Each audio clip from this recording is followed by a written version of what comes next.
आज हम लोग बात करने वाले हैं बीए पार्ट 1 हिस्ट्री ऑनर्स का पेपर 2। पेपर 2 का ये चैप्टर 4 है।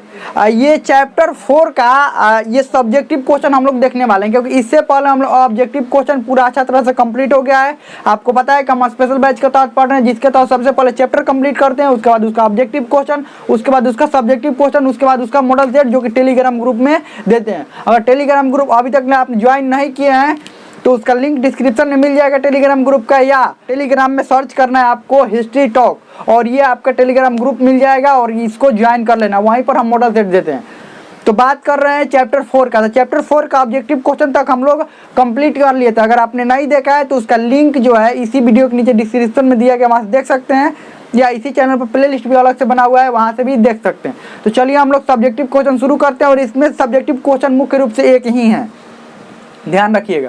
ये धर्म युद्ध के बारे में हम लोग पढ़ रहे थे और धर्म युद्ध से संबंधित एक ही सब्जेक्टिव क्वेश्चन है, उसको अलग अलग तरीके से पूछा जाता है। तो चलिए हम लोग क्वेश्चन शुरू करते हैं। क्वेश्चन है कि 2 शताब्दी तक चलने वाला धर्म युद्ध के कारण एवं परिणामों की चर्चा करें। 2 शताब्दी तक चलने वाला धर्म युद्ध के कारण एवं परिणामों की चर्चा करें, या ऐसे भी क्वेश्चन पूछा जा सकता है कि पूर्व एवं पश्चिम से चलने वाला धर्म युद्ध के कारण एवं परिणामों की चर्चा करें। या ये क्वेश्चन ऐसे भी पूछा जा सकता है कि धर्म युद्ध के कारणों की चर्चा करें, या अलग भी क्वेश्चन पूछा जा सकता है कि धर्म युद्ध के परिणाम की चर्चा करें। उस सब का आंसर यही होगा, ध्यान रखिएगा। इसमें सब पूरा वर्णन कर दिया गया है, धर्म युद्ध के कारण परिणाम। अब देखिए मुख्य रूप से क्वेश्चन जो लिखा जाता है उसका 3 पार्ट होता है, वो आपको पहले भी पता होगा। मुख्य रूप से क्या इंट्रोडक्शन होता है, बॉडी पार्ट होता है, और ये कंक्लूजन होता है अंतिम में। कंक्लूजन में क्या लिखा जाता है, जितना भी लिखे हुए बात है उसी में से कंक्लूजन लिख दिया जाता है, निष्कर्ष। या आप चाहे तो अलग से भी कोई डाटा हो, डाटा को भी अलग से कंक्लूजन में लिख सकते हैं। और यहाँ पर इंट्रोडक्शन में क्या लिखा जाता है, उसकी मुख्य बातों को इंट्रोडक्शन में लिखा जाता है, जैसे परिभाषा हो गया या कोई मुख्य घटना हो गई जिसके बारे में हम लोग चर्चा यहाँ पर कर सकते हैं। जैसे धर्म युद्ध के बारे में हम लोग लिख रहे हैं तो धर्म युद्ध के बारे में यहाँ पर परिभाषा लिख देंगे, धर्म युद्ध क्या था, धर्म युद्ध क्या था इसके बारे में लिख देंगे। देखिए क्या लिखे हुए हैं यहाँ पर, ध्यान से समझते रहिएगा। क्वेश्चन लिख लीजिए और क्वेश्चन के बाद ये आंसर साथ साथ में आप आंसर इसका लिखते चलिएगा। देखिए यहाँ पर क्या है, 2 धर्मों के बीच, यहाँ पर क्या लिखा हुआ है, देखिए इंट्रोडक्शन में, 2 धर्मों के बीच 2 शताब्दियों तक लड़ा गया युद्ध धर्म युद्ध कहलाता है। देखिए ये इसका परिभाषा हो गया। एग्जामिनर जैसे ही देखेगा कि हाँ यहाँ पर परिभाषा लिखा हुआ है, एकदम शुरू में देखिए एग्जामिनर का मुख्य रूप से नज़र कहाँ पड़ता है, शुरू में हल्का सा, बीच में बॉडी पार्ट में, यहाँ पर जो बॉडी पार्ट में हल्का सा लिखे हुए होंगे, यानी शुरू में सबसे पहले एग्जामिनर देखता है, और मुख्य रूप से अंतिम में आपने निष्कर्ष क्या लिखा हुआ है। इतना उसके पास टाइम नहीं रहता है कि पूरा देखे। तो चलिए यहाँ पर धर्म युद्ध कहलाता है, यह मुख्यतः इस्लाम तथा ईसाई धर्म के बीच लड़ा गया युद्ध था। यह मुख्यतः इस्लाम और ईसाई धर्म के लिए लड़ा गया युद्ध था। इतना हो गया। उसके बाद इसमें क्या लिखेंगे, लिखेंगे ये कि ये धर्म युद्ध का मुख्य केंद्र जेरूसलम था। ये धर्म युद्ध का मुख्य केंद्र, इसी में भी लिखेंगे इंट्रोडक्शन में ही। अब इंट्रोडक्शन में यहाँ से लिखेंगे ये धर्म युद्ध का मुख्य केंद्र जेरूसलम था। जेरूसलम पर दोनों धर्मों के लोग, ईसाई एवं इस्लाम धर्म के लोग अधिकार करना चाहते थे।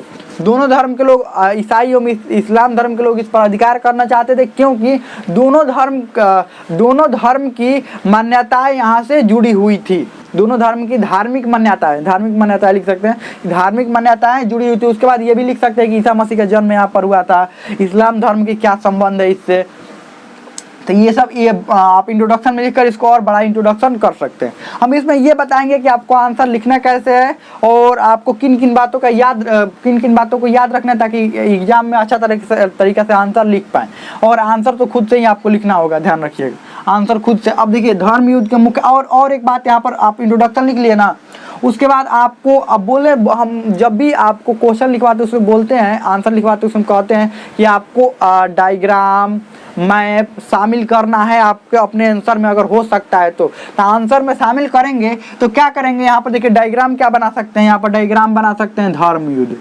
ये लिखने के बाद धर्म युद्ध, अब धर्म युद्ध में क्या लिख सकते हैं, प्रथम धर्म युद्ध, द्वितीय धर्म युद्ध और तृतीय धर्म युद्ध। मुख्य रूप से देखिए ऐसा 7 से 8 धर्म युद्ध हुए थे, लेकिन मुख्य रूप से 3 धर्म युद्ध के बारे में हम बताए हैं, क्योंकि मुख्य प्रमुख 3 था।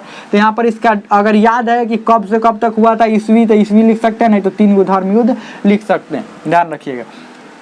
अब इसका मुख्य कारण इससे भी कुछ जगह क्या होगा, भरेगा।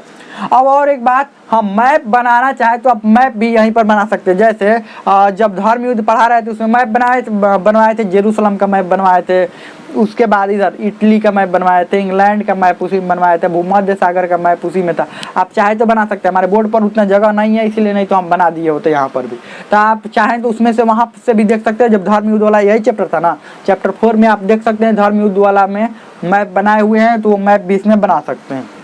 बना सकते हैं नहीं, बनाना जरूरी है। इसलिए बनाना जरूरी है कि आपको कुछ तो जगह भरेगा और एग्जामिनर देखेगा भी कि ये कैसे कितना अच्छा मैप भी बनाया हुआ है। अब देखिए अगला क्या लिखेंगे, धर्म युद्ध के मुख्य कारण लिखकर अंडरलाइन करेंगे, ध्यान रखिएगा। सबसे पहला कारण क्या लिखेंगे, जेरूसलम पर दोनों धर्म ईसाई धर्म एवं इस्लाम धर्म का आधिपत्य की चाह। ये सब लिख कर ऐसे लंबा में लिख कर अंडरलाइन करेंगे। इसमें अब क्या करेंगे, इसमें लिखेंगे आंसर। अब इसमें क्या करेंगे, इसमें आंसर लिखेंगे, क्योंकि आंसर हम लोग को क्या करना है, बड़ा करना है। आंसर बड़ा करना है तो इसमें अब आंसर लिखना शुरू करेंगे। क्या लिखेंगे, ईसाई एवं इस्लाम धर्म, इसमें लिखेंगे ईसाई एवं इस्लाम धर्म दोनों धर्म जेरूसलम पर अपना अधिकार करना चाहते थे, क्योंकि दोनों धर्मों की धार्मिक मान्यताएं जेरूसलम से जुड़ी हुई थी। जैसे इस्लाम धर्म की धार्मिक मान्यता ये थी कि इस्लाम धर्म के जो पैगंबर थे, इस्लाम धर्म के पैगंबर मोहम्मद साहब का जो स्वर्ग की यात्रा जेरूसलम के पहाड़ियों से ही शुरू हुआ था, इसीलिए इस्लाम धर्म के लिए जेरूसलम महत्वपूर्ण था। साथ में ही ईसाई धर्म के लिए भी जेरूसलम महत्वपूर्ण था, क्योंकि ईसाई धर्म के जो ईसा मसीह थे, ईसाई धर्म के ईसा मसीह का जन्म जेरूसलम में हुआ था। साथ में ही उनका बचपन जेरूसलम में बीता था, और उनका जो मृत्यु हुआ था, उनकी जो समाधि थी वो जेरूसलम में ही थी। इसीलिए ईसाई धर्म के लोगों के लिए जेरूसलम भी महत्वपूर्ण था, और दोनों धर्म चाहते थे कि जेरूसलम पर हमारा अधिकार हो। इसीलिए धर्म युद्ध का ये मुख्य कारण बन गया। धर्म युद्ध का ये मुख्य कारण बन गया। दोनों धर्मों का जेरूसलम पर अधिकार की चाह धर्म युद्ध का मुख्य कारण बना। बस आगे क्या लिखेंगे, दूसरे नंबर में इस्लाम धर्म का यूरोप में फैलाव। इस्लाम धर्म का यूरोप में फैलाव, इसमें क्या लिखेंगे, इस्लाम धर्म का धीरे धीरे यूरोप में फैलाव हो रहा था और वर्चस्व बढ़ रहा था। साथ में जेरूसलम पर भी इस्लाम धर्म का अधिकार था, और यूरोप के अलग अलग क्षेत्रों में भी इस्लाम धर्म बढ़ रहा था। इसको देखते हुए ईसाई धर्म के लोगों को ये लगा कि हमारा जो धार्मिक स्थल है जेरूसलम, उस पर इस्लाम धर्म का तो अधिकार रहा ही, साथ में अब इनका फैलाव यूरोप की तरफ भी होने लगा है, जिसके कारण उनको अब युद्ध लड़ना जरूरी हो गया, जिसके कारण ये युद्ध का ये भी एक मुख्य कारण बना। धर्म युद्ध का ये भी मुख्य कारण बना, लिख लिए इसमें। अब इसके बाद क्या लिखेंगे, पोप द्वारा ईसाई धर्म को संगठित करना। अगला क्या लिखेंगे, इसको अंडरलाइन करेंगे। पहले इसमें क्या लिखेंगे, धर्म युद्ध से पहले ईसाई धर्म के अलग अलग योद्धा, अलग अलग देश अपना अपना आपस में युद्ध लड़ते रहते थे, और ये लोग संगठित नहीं थे। आपस में युद्ध लड़ते रहते थे और ये लोग संगठित नहीं थे। लेकिन पोप द्वारा, ईसाई धर्म के प्रमुख पोप द्वारा इन सभी को संगठित किया गया, और ये कहा गया कि जो आप लोग आपस में युद्ध लड़ रहे हैं वो युद्ध विधर्मियों के खिलाफ लड़िए, यानी कि जो हमारा धर्म नहीं मानते हैं और हमारे धर्म पर धार्मिक अधिकार किए हुए हैं। ये कौन कह रहा था, पोप, कि धार्मिक स्थलों पर अधिकार किए हुए हैं, उनके खिलाफ ये युद्ध लड़िए।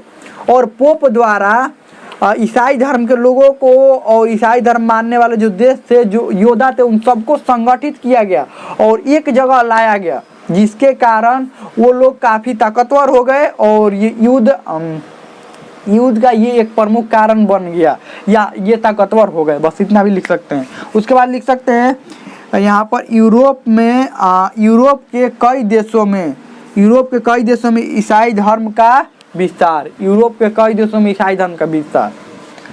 यहाँ पर अब अंडरलाइन करके इसमें लिखेंगे, यूरोप के कई देशों में ईसाई धर्म का विस्तार होने के कारण ईसाई धर्म के जो योद्धा थे वो काफ़ी ताकतवर हो गए, और अरब के जो शासक थे मलिक शाह, उससे कोई एक ईसाई धर्म का देश नहीं लड़ सकता था। क्यों? क्योंकि अरब का शासक मलिक शाह बहुत ही ताकतवर था।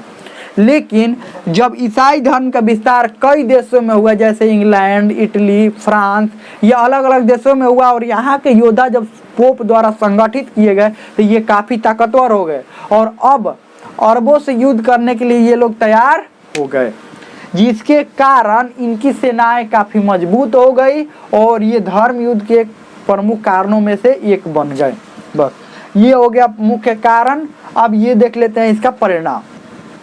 यहाँ पर लिखेंगे, अंडरलाइन करेंगे धर्म युद्ध का परिणाम। अब धर्म युद्ध के परिणाम में लिखेंगे कि धर्म युद्ध के कई परिणाम हैं, जिसमें से मुख्य ये है लिखेंगे। और इसमें लिखेंगे सबसे पहला, ईसाई एवं इस्लाम धर्म के बीच तनाव। धर्म युद्ध का परिणाम क्या हुआ, प्रभाव भी आ जाएगा तो बात यही हुआ। परिणाम या प्रभाव में देखिए हल्का सा अंतर होता है, लेकिन बात वही होता है। अगर लिखने के लिए आ जाएगा तो आप लिख सकते हैं। यहाँ पर क्या लिखेंगे, ईसाई एवं इस्लाम धर्म के बीच तनाव। परिणाम क्या हुआ है धर्म युद्ध के बाद, धर्म युद्ध के बाद ये होगा दोनों धर्मों के बीच तनाव हो गया। इसमें क्या लिखेंगे, धर्म युद्ध होने के बाद इसका मुख्य परिणाम ये हुआ कि ईसाई एवं इस्लाम धर्म के बीच तनाव हो गए।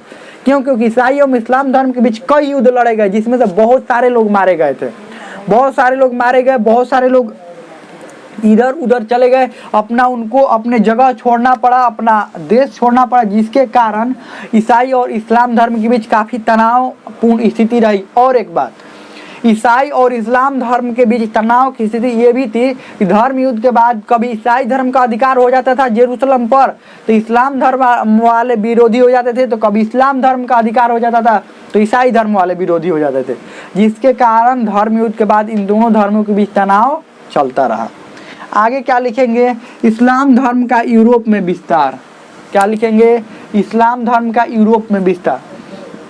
अब यहाँ पर देखिए ये परिणाम भी हुआ, ये कारण, ये यहाँ पर कारण भी था और परिणाम भी था। क्यों परिणाम था, कारण तो एक पता था कि आपको इस्लाम धर्म का धीरे धीरे विस्तार हो रहा था उस समय, ये धर्म युद्ध होने से पहले। लेकिन धर्म युद्ध होने के बाद यहाँ पर अब लिखेंगे, यहाँ पर हाँ इसी में लिखिए, अंडरलाइन करके इसी में लिखिए, अब समझाएंगे क्या, इसी में लिखिए।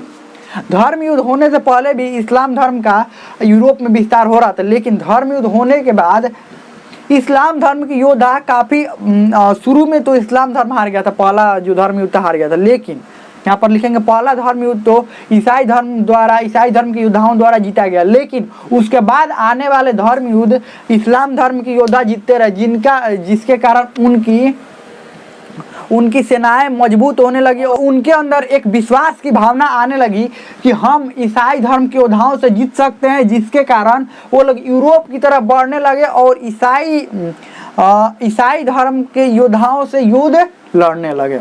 उसके बाद क्या लिखेंगे, ईसाई धर्म की एकजुटता। धर्म युद्ध होने से पहले ईसाई धर्म में एकजुटता नहीं थी और ईसाई धर्म के जो योद्धा थे आपस में ही लड़ते रहते थे, लेकिन धर्म युद्ध होने के बाद और धर्म युद्ध के समय भी ईसाई धर्म के जो योद्धा थे वो आपस में एकजुट हुए। क्यों?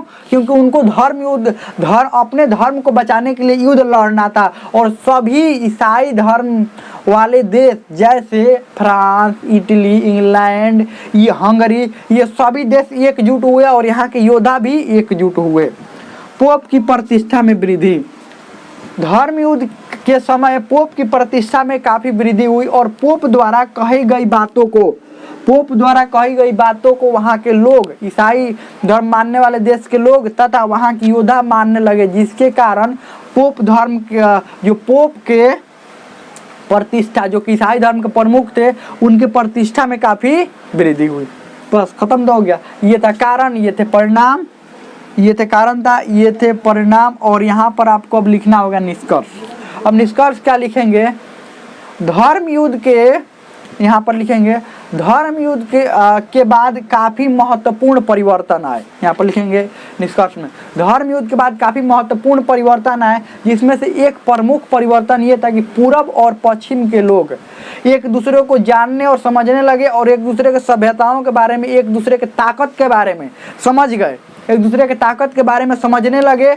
और साथ ही धर्म युद्ध होने के बाद लोगों को अलग अलग क्षेत्र में जाने का नए नए अनुभव हुआ और नए नए हथियारों से परिचित हुए, और नए नए युद्ध कौशल के क्षेत्र में वृद्धि हुआ। और साथ में ही वो लोग व्यापार की संभावनाएं भी अलग अलग देशों में देखने लगे,